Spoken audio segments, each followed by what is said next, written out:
Енді екінші тармағында мемлекеттік мекемелермен және кәсіп орындарда орыс тілі қолданылады деп екінші жазылған.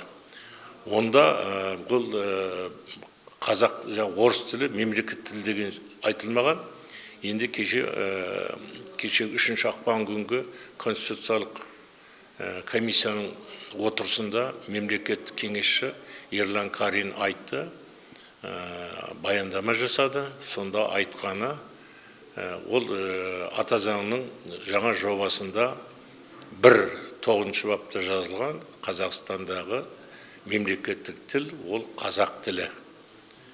Ол енді басқа ешқандай тілге жазылмаған. Енді мемлекетіміз болған кезде осы мемлекеттік тілдің тұғыры мәртебесі төмендемейді деп білемін. Енді сол тұғырды мемлекеттік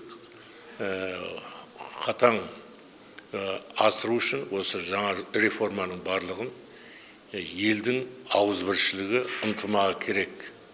Енді атам қазақта үлкен сөз бар. Байлық емес, ауызбіршілік. Еліміздің, жұртымыздың тыныш болғаны, еліміздің гүлденіп өсуі барлығы ауызбіршіліктің арқасында. Осы саяси реформаларға Жаңаөзен қаласының тұрғындары бір адамдай атсалысады деп сенемін.